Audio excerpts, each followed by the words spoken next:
Hey, I'm James. I'm the product manager for the pipeline execution group in the Verify stage of GitLab. Today, I want to walk through where we're at progress-wise in making shared runner minutes visible and how you can equate that to your shared CI or your CI/CD minutes as well, as we're making that transition to count and enforce the limits with public projects for any of the tiers, free, premium, or gold on GitLab.com. So I'm going to share my screen. We're gonna start here. So this is my personal account. So it's all public projects. It's on a free tier just to make sure that we're getting a good experience here. And what we've enabled today, so this is within my user preferences and then the usage quota. So I can see my CI minutes. So I can see my CI minutes by month. And this is for all of the projects that aren't within a group. And that's where there's a little nuance of how we're counting these minutes and what we're displaying into the different places. So you can see here, I have a couple of projects that I've been running some pipelines on and getting some minutes accumulated. And you can see that breakdown here. There is a known bug where we're showing the wrong month on this chart today. That bug is scheduled to be fixed in the 15.1 milestone, which releases in June. That being said, this data is accurate if off by a month. Not a great user experience, and we're really sorry about that. But the data that is showing in March right now is accurate for April. We're just off by a month. I did want to call out that the big difference, the thing that's happening on June 1st is that this enforcement is going to happen on all public projects, regardless of creation. Right now, we're counting those minutes for any project that was created after July 17th of 2021.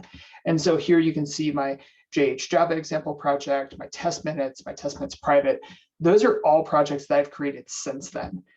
This blog site, jhandbook.gitlab.io, that one I just ran a pipeline on about 15 minutes ago that ran for 2.5 minutes. But you see here that there's no minutes being counted. That's because that project was created prior to that date. So after we make the flip that switch on June 1st, then those minutes will start to accumulate and they'll count against my quota of 400 minutes. The other thing I want to call out is the other place to see the data, and that's within groups. So here I'm within a test group that I created, and I can see here the pipelines for the projects that are part of that group specifically. So I have a couple of projects here that I've been running pipelines on. I can see how many minutes are accumulated here within the table. Same bug persists here of we're off by a month, but this data is accurate. So I'm showing that I've used 17 CI/CD minutes. You can see here that that really adds only up to 15. There's a little bit of rounding that's going to show up as a problem. So I'll file a bug against that to make sure that that is accurate. And what you're seeing is what we're counting better, at least within the tolerance. The other difference here is the shared runner usage. So what we're displaying right now on next is how many actual runner minutes were used. So this is how long the runners were running for those pipelines. And this shows 28.67. So there's a little bit of a difference there. And so the reason for that is cost factor. So I'm showing 17 CI/CD minutes here and 28 minutes for shared runner duration.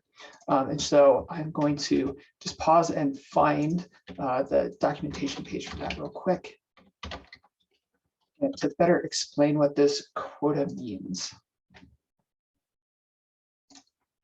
So within CI/CD minutes, we're using a concept called cost factor, and it's a little complicated. So job duration times the cost factor is what we're going to get for your CI/CD minutes. So I want to call out that right now, cost factor for public projects is 0.08.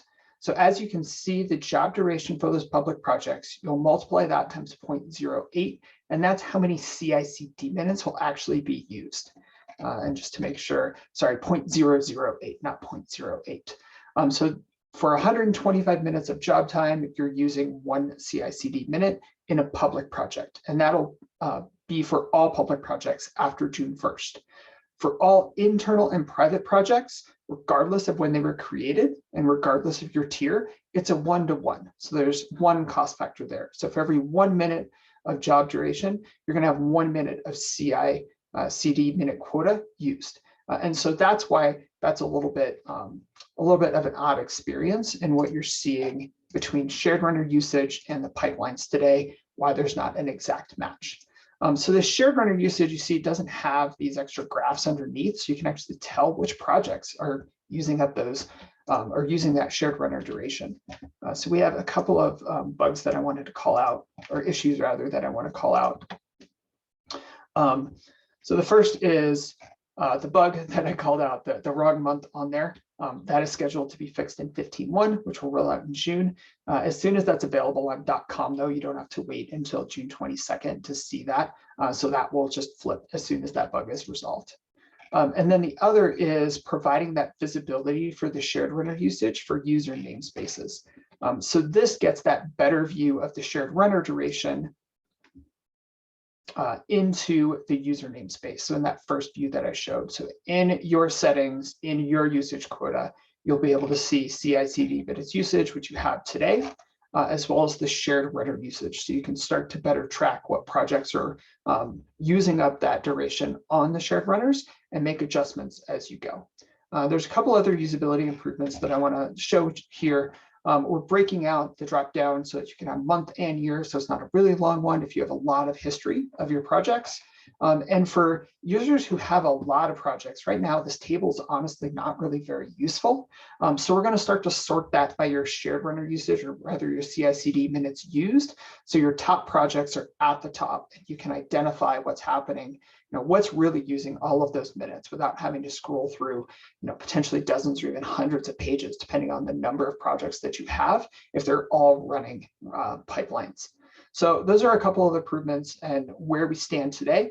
So I'm going to post this video as a response to a couple of comments, but I'll share it on our GitLab Unfiltered. And I'll link to all of these issues as well if you want to continue the discussion about where we're going with this project there. Thanks.